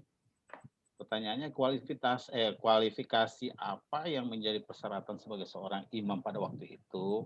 Ya tadi mungkin sempat sudah, ataupun seorang raja. Kalau kita lihat bahwa ketika memerintah kan ada rakyat yang ada rakyat yang ya dia memang dia memiliki standar sebagai seorang pemimpin atau imam yang akan melayani di dalam ruang lingkup kemasyarakatan pada waktu itu. Ya, itu aja pertanyaan saya, Pak. Ada satu lagi, Pak. Kalau dihubungkan dengan Imam Sadok di masa Raja Daud, apakah ada korelasi antara Imam Sadok itu dengan garis keturunan dengan Melkisedek? Karena itu akar katanya itu kan sangat mirip sekali atau sangat dekat. Itu saja, Pak. Terima kasih. Baik, terima kasih Pak Melki untuk pertanyaannya. Pertanyaan yang memang menggugah. Memang tadi saya munculkan beberapa aspek yang katakanlah misterius, dan saya tidak menjanjikan menjawab semua hal oleh karena pertimbangan waktu, tapi rupanya Pak Melki memunculkan lagi, yaitu dari mana Abraham tahu bahwa Melkisedek itu adalah imam besar, karena kesannya ini perjumpaan pertama kok udah langsung nyambung, kira-kira begitu ya. Oke. Tentu kita perlu memahami bahwa ada tujuan penulisan dari setiap kitab, katakanlah dalam kaitannya dengan memahami kitab Kejadian yang melaporkan atau menceritakan tentang Melkisedek itu adalah Musa sebagai penulisnya, maka kita perlu mungkin menanyakan hal yang sama, katakanlah berandai kepada Musa. Kira-kira Musa dari mana sih sebenarnya Abraham kok bisa langsung kenal Melkisedek ini? Maka saya bisa menduga jawabannya. Jawaban ringkas saja, dan sebenarnya itu ada dasarnya, yaitu kalau kita membaca kitab Yohanes misalnya, tidak semua hal dicatat dalam kitab ini, tapi sebanyak hal yang dicatat ini cukup memadai untuk meyakinkan kalian tentang tujuan penulisannya. Dalam hal ini adalah misalnya kalau kitab Yohanes meyakinkan kalian bahwa Yesus Kristus adalah anak Allah dan sebagainya. Untuk tujuan itu, maka data yang ada ini cukup memadai. Tapi untuk tujuan-tujuan yang mungkin lebih minor, yang menurut si penulis tidak penting pertama-tama bagi pembacanya yang di abad pertama, dia tidak terlalu tertarik menambahkan, mencatat katakanlah detail-detailnya. Saya ambil contoh sederhana saja, tokoh Abraham sendiri. Kita juga bahkan tidak memiliki catatan yang sangat lengkap. Abraham itu bapaknya siapa? Ibunya. Hanya bahkan apa yang dilakukannya sampai ketika dia mulai berumur berapa? 75 tahun ya, sejak dia dipanggil. Jadi dari umur 0 sampai 75 Abraham ngapain aja? Di mana dia? Dan sebagainya. 0 sampai 75 tahun tidak penting. Yang membuat Abraham menjadi penting adalah sejak dia menerima panggilan Tuhan dan meresponnya dengan tindakan iman, tinggalkan negerimu, sanak saudaramu, pergi ke negeri yang akan kutunjukkan. Sejak dari titik itulah Abraham menjadi tokoh penting dan diceritakan cukup komprehensif di dalam kitab Kejadian. Nah, jadi kalau kita bisa membuat kerangka demikian, dari mana Abraham mengenal Melkisedek yang adalah imam Allah yang Maha Tinggi, ya kita tanya itu kepada kepada Musa, apa pentingnya buatmu? Kira-kira mungkin saya menduga Abraham akan menanyakan, emang kalau kamu tahu kenalnya dari mana, imanmu akan menjadi begitu solid, nggak akan tergoyahkan. Yang membuat iman kita tidak akan tergoyahkan adalah pengenalan yang utuh tentang nanti siapa dia, yaitu Yesus Sang Mesias itu seperti yang diperkenalkan oleh kitab Ibrani. Nah, karena itu penting, malah sampai 3 pasal kan tadi dijabarkan tentang Melkisedek. Tapi informasi seperti tadi tidak terlalu penting, minimal di benaknya di benaknya Musa sebagai penulis dan orang Yahudi atau orang Israel pada masa ketika ini dituliskan. Saya sebagai dosen, terutama di Perjanjian Lama, memang cukup sering ditanya hal-hal yang agak-agak detail. Misalnya, sebelum Allah menciptakan langit dan bumi di Kejadian 1 ayat 1, lalu Tuhan itu ngapain ya? Nggak ada kerjaan kali, makanya dia bosan, udah diciptakanlah langit dan bumi, ada untuk jadi mainannya. Saya merasa, kalaupun kita tahu Tuhan itu ngapain, so what gitu kan? Nggak ada relevansi khusus sebenarnya begitu. Nah, yang saya bisa tunjukkan adalah ketika Musa tidak mencatat itu, berarti itu bukan poin yang memang penting. Tapi kalau sekedar berspekulasi, spekulasi yang juga tidak ada implikasinya, bahkan nggak akan menentukan masuk surga atau tidaknya begitu, tapi namanya murni spekulasi katakanlah, saya bisa melihat bahwa mungkin peristiwa di Kejadian 14 yang memang diceritakan oleh Musa bukanlah perjumpaan pertama. Mungkin itu spekulasi salah satu, tapi kalaupun itu salah, tidak ada implikasi pada iman kita misalnya. Atau tidak menutup kemungkinan sama seperti Tuhan menyatakan dirinya kepada Abraham, lalu kemudian Allah juga tentu menyatakan dirinya kepada Melkisedek dalam momen yang terpisah tentunya, di lingkungan atau lokasi yang geografis yang juga terpisah. Tapi kemudian kalau kita meyakini adanya karya Roh Kudus yang juga meneguhkan atau menuntun kepada kebenaran dan sebagainya, maka hal yang sama seperti yang Tuhan pernah lakukan antara Saulus yang ketika itu baru bertobat dengan Ananias. Itu Roh Kudus berbicara kepada Saulus sendiri dan kepada Ananias, dan waktu mereka ketemu, itu sudah langsung nyambung. Cuman tidak dirasa penting misalnya mencatat detail itu. Tapi ini spekulasi, saya tidak mengatakan ada ayatnya. Sekedar untuk menunjukkan Tuhan punya banyak cara. Dengan keyakinan hati nurani kah, atau mungkin berbagai cara lain, atau perbincangan yang panjang lebar dulu. Yang kita bisa tangkap kemudian adalah Abraham memakai nama El Elyon pada ayat-ayat yang berikutnya, setelah dia diberkatilah kiranya Abraham oleh El Elyon, pencipta langit dan bumi, dan ketika nanti dia menolak tawarannya Raja Sodom untuk mengambil harta rampasan itu, dia justru bersumpah dengan memadukan dua nama.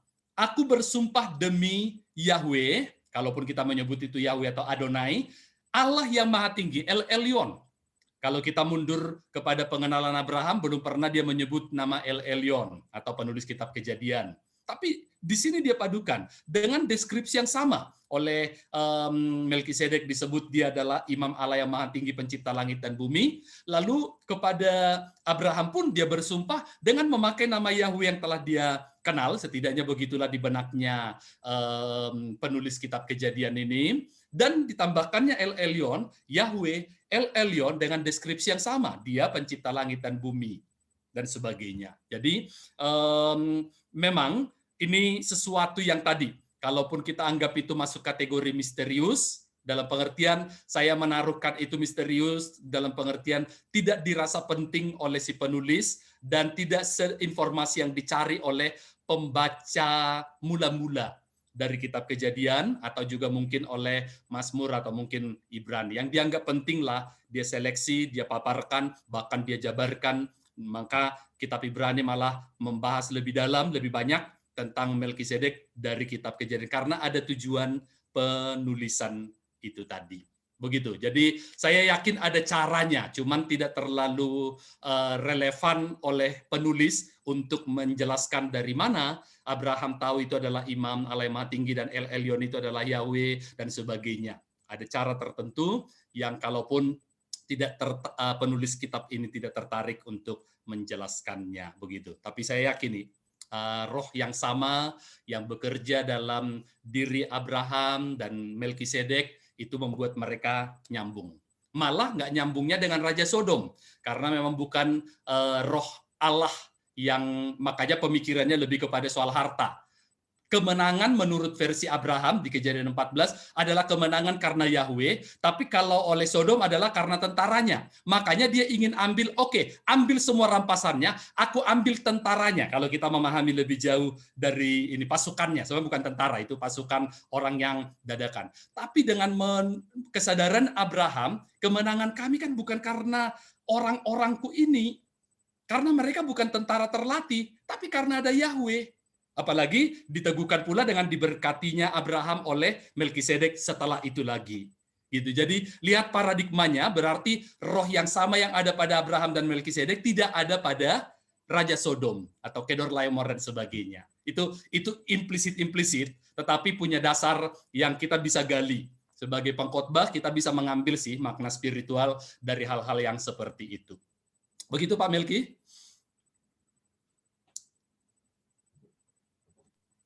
Ya, silakan yang lain. Mau lanjut?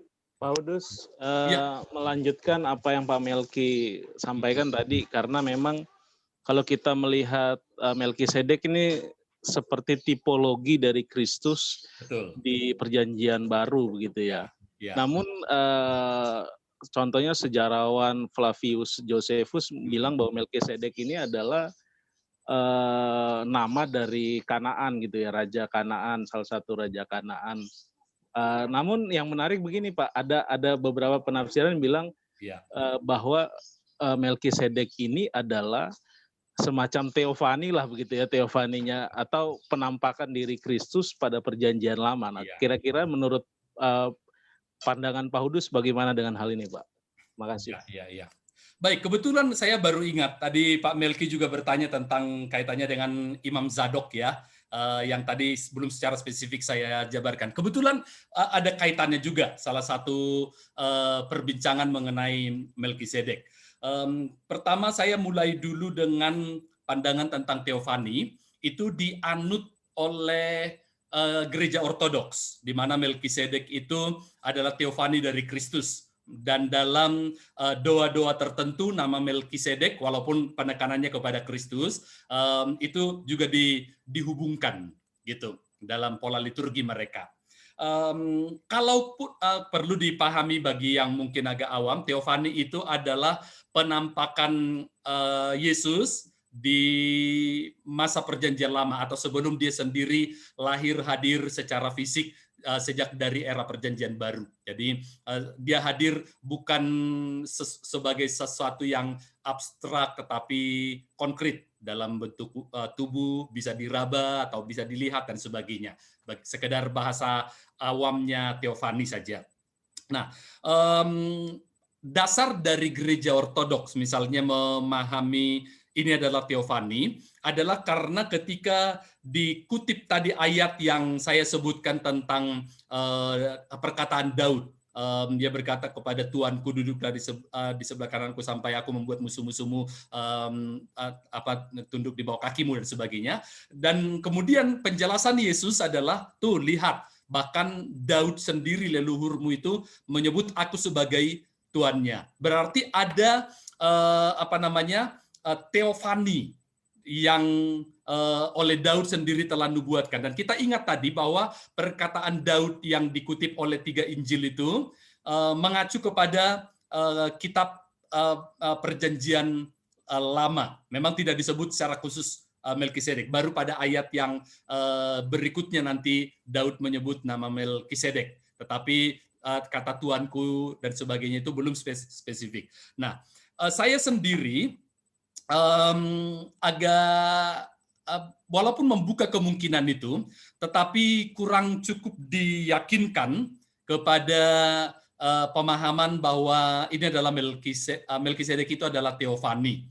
Dengan menyadari kira-kira seperti ini, bahwa dengan membaca kitab Kejadian, menunjukkan bahwa memang Melkisedek ini adalah tokoh yang real, ada tadi data-data narasi historisnya, berinteraksi dengan Abraham, dan sangat mungkin juga bukan hanya dengan Abraham, karena di peristiwa yang sama di situ ada Raja Sodom dan sebagainya gitu ya.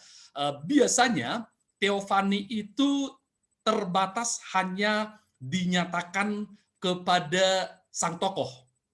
Kalau kita melihat salah satu teofani yang cukup banyak teolog Injili meyakini misalnya kepada Yakub, maka seperti laki-laki yang bergumul dengannya di Sungai Yabok. Hanya ada mereka, tidak ada orang lain. Kemudian juga kalau kita menyebut salah satu yang juga diyakini malaikat Tuhan, masih di zaman Abraham. Dan itu hanya terjadi perjumpaan Abraham dengan mereka, tidak ada orang lain. Kalaupun disebut 3 orang, nanti kita membaca di pasal berikutnya 2 orang itulah yang ke tempat Lot, dan yang 1 orang ini lalu memakai kata ganti Tuhan berfirman atau berbicara, memalingkan dan sebagainya, kata ganti Tuhan. Nah, jadi teofani biasanya memiliki ciri perjumpaan yang bersifat personal.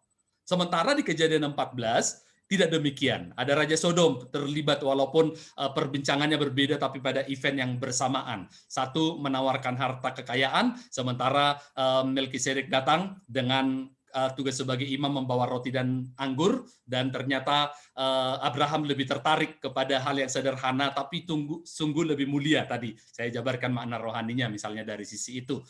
Juga ketika kita membaca Mazmur, kita tahu bahwa memang ada satu teofani implisit di dalamnya. Tapi juga perlu kita mengingat bahwa ketika dia mengacu kepada Abraham, pengalaman teofani Abraham satu-satunya tidak hanya tentang Melkisedek. Tadi saya menyebutkan ada pengalaman dengan malaikat Tuhan tadi.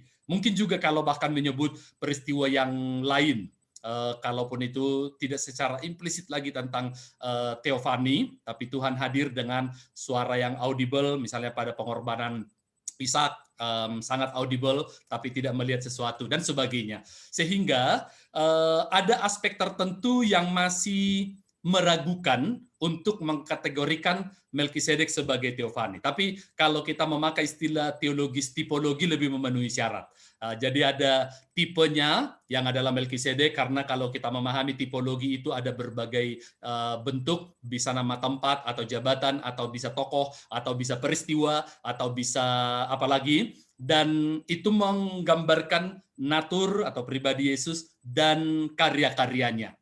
Itu masih match dengan Melkisedek yang dihubungkan oleh kitab Ibrani sebagai tipologi atau antitipe. Kalau tipenya Melkisedek, antitipenya adalah Kristus. Jadi saya pribadi lebih cenderung kepada tipologi, bukan kepada teofani.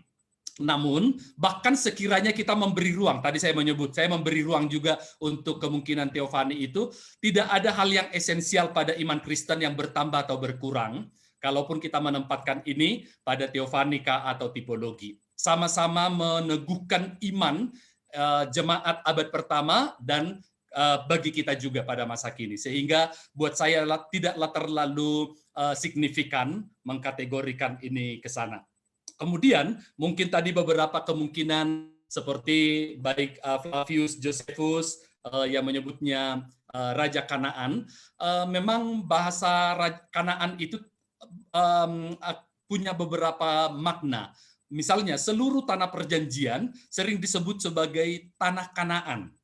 Tetapi ada waktu tertentu ketika Raja Kanaan rupanya hanya dimaksudkan kepada wilayah yang lebih sempit dari seluruh tanah perjanjian. Misalnya, jadi untuk pengertian yang lebih luas, yaitu Raja Kanaan, di mana salah satunya tadi yang dispesifikan Raja Salem, di mana Melkisedek tadi memerintah, itu masih bagian dari wilayah yang secara geografis lebih luas, yaitu Kanaan. So nothing wrong.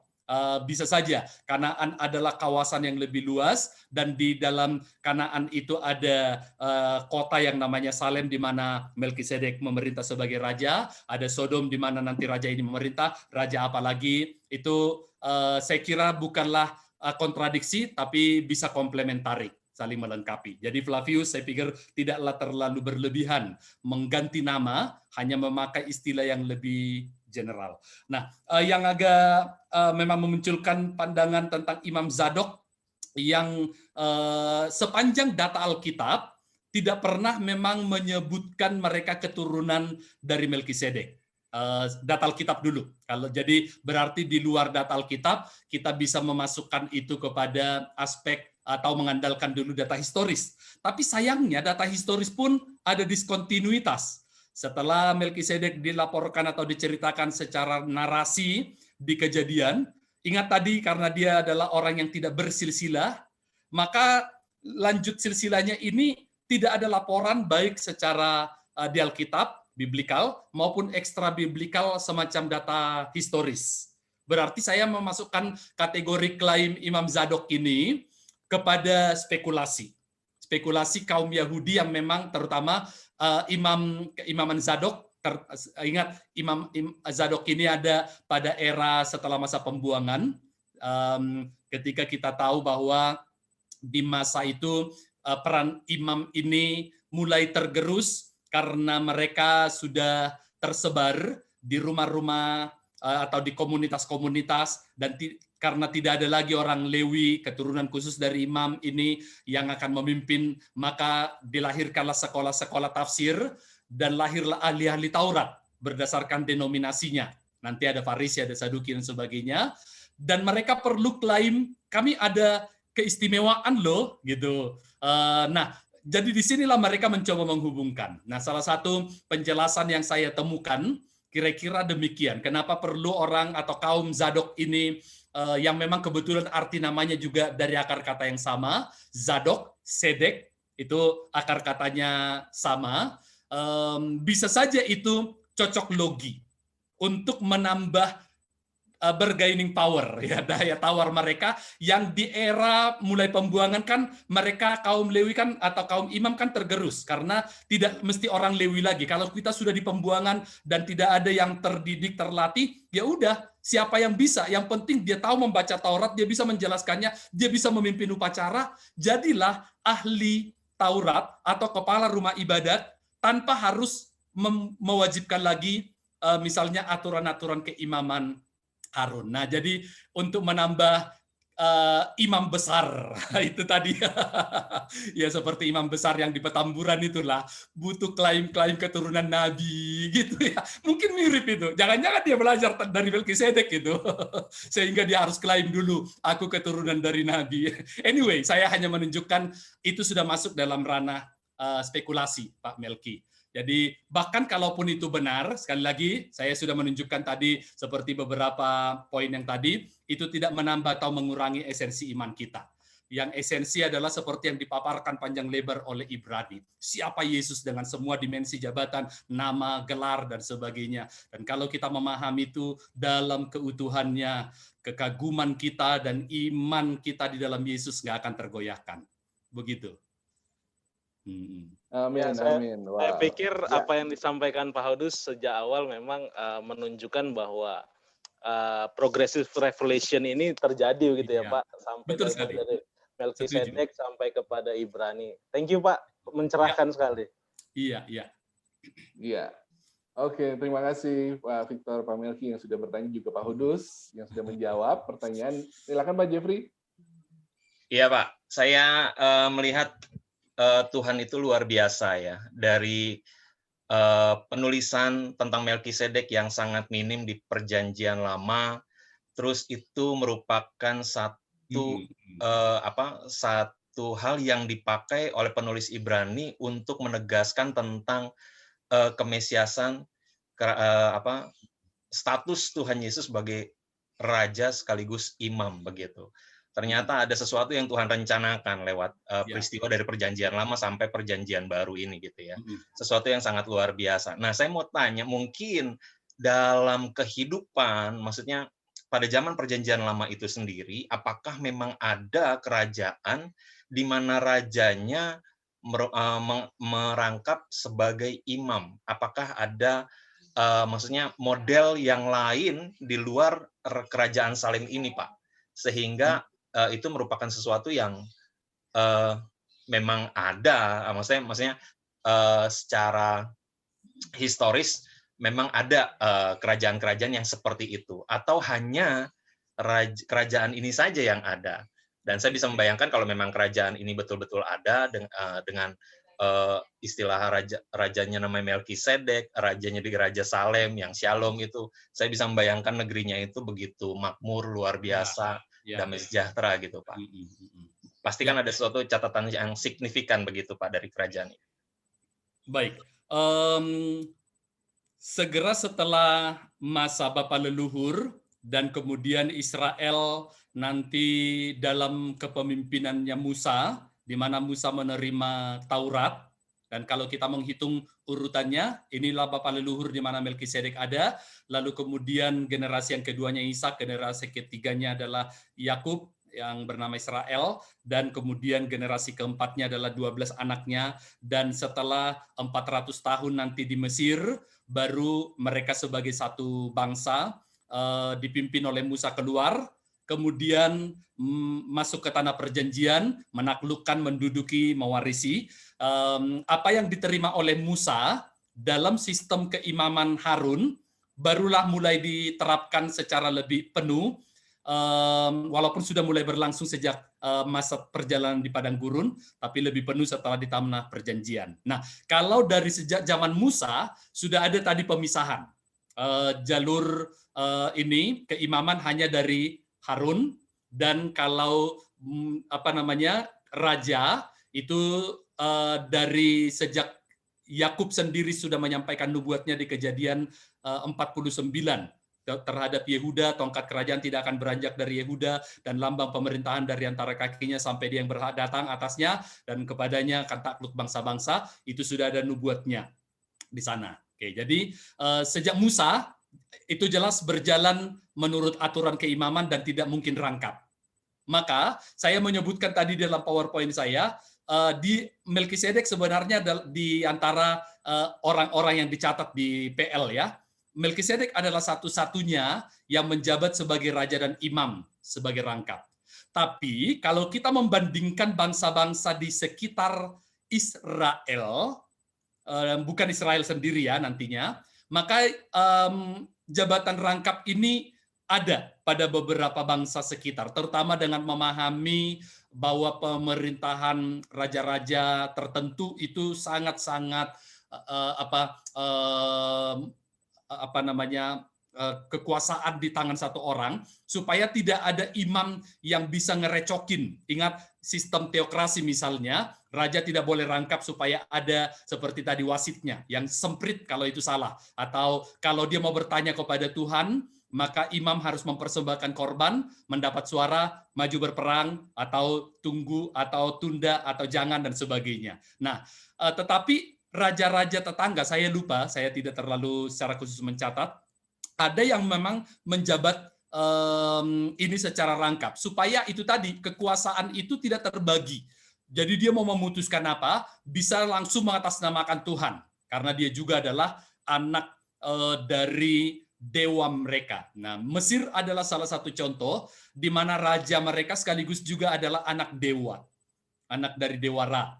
Sehingga dia juga bisa memimpin dalam kapasitas sebagai imam, walaupun dia sendiri punya imam-imam, tapi dia seperti Presiden Indonesia juga adalah kepala staf panglima tertinggi dari perang. Dia juga bisa memimpin Kementerian Agama karena Menteri Agama adalah pembantunya. Jadi dia bisa rangkap beberapa jabatan seperti itu. Tetapi ini adalah kecenderungannya absolut. Absolutisme, kan kita ingat ada sebuah pemeo yang berkata kekuasaan itu cenderung korupsinya absolut, kekuasaan yang absolut cenderung korupsi dan sebagainya. Saya lupa kalimat yang lengkapnya. Tapi itulah yang dicegah dalam sistem keimaman. Di tetangga Israel ada, tapi di Israel terutama sejak zaman Musa sudah tidak dimungkinkan. Baru dimungkinkan dengan nubuatan di Mazmur dan baru digenapkan di Yesus lagi. Begitu. Ya, oke, ya. Terima kasih buat semua pertanyaan dan juga buat diskusi kita pada saat ini. Tidak terasa sudah di penghujung acara kita pada kesempatan ini. Sangat luar biasa, sangat dibukakan mengenai figur Melkisedek ini dengan sangat jelas oleh Pak Kudus Pardede, dan saya mencatat beberapa hal yang penting ini dari pembelajaran kita, di mana Melkisedek menjadi sebuah figur yang akhirnya merujuk kepada Yesus Kristus yang adalah imam dan raja juga sekaligus nabi. Maka kita bersyukur pada hari ini kita memiliki Yesus sebagai satu pribadi yang luar biasa, imam, nabi, dan raja sekaligus yang menjadi perantara kita yang tidak tergantikan. Itu kata yang sangat luar biasa, yang tidak tergantikan. Jadi nggak perlu cari yang lain lagi, cukup Yesus saja cukup. Ini menjadi perantara kita yang akan membawa kita berjumpa dengan Bapa di surga dan memperdamaikan kita juga dengan Allah Bapa kita. Dan natur dari pemerintahan Yesus di dalam keimaman dan kerajaannya adalah kebenaran, keadilan, dan damai sejahtera. Wow, ini yang kita nikmati hari ini, walaupun not yet ya, maksudnya belum sempurna, nanti di surga yang akan sempurna, tapi kita tetap bisa menikmati ada kebenaran, keadilan, dan damai sejahtera yang Tuhan berikan buat setiap orang-orang yang percaya. Oleh karena itu kita bersyukur. Nah, itu poin terakhir. Bersyukur bukan karena kita mendapatkan sesuatu, ya bukan karena untuk mendapatkan sesuatu, tapi karena memang kita sudah mendapatkan berkat yang luar biasa dari pribadi Yesus Kristus. Dan kita bersyukur buat pembelajaran kita pada malam hari ini. Semoga Bapak Ibu Saudara diberkati lewat sesi pengajaran pada saat ini. Terima kasih sekali lagi Pak Kudus Pardede yang sudah menyampaikan. Senang sekali, mungkin next time mesti ngajar lagi ya. Jadi luar biasa. Dan terima kasih juga Pak Jeffrey, Pak Melki dan Pak Victor yang sudah join juga di dalam diskusi kita. Dan kita akan mengakhiri di dalam doa. Nanti minta Pak Jeffrey ya, Pak Jeffrey silahkan berdoa untuk menutup acara kita. Mari kita berdoa. Bapa dalam surga, terima kasih buat kebenaran yang Tuhan singkapkan pada kami malam hari ini, Tuhan. Engkau sungguh luar biasa, rancangan-Mu tidak pernah gagal, dan Engkau punya kuasa untuk mengendalikan segala sesuatu, dan kami melihat Tuhan rancangan-Mu sempurna lewat apa yang telah dipaparkan pada malam hari ini, Tuhan.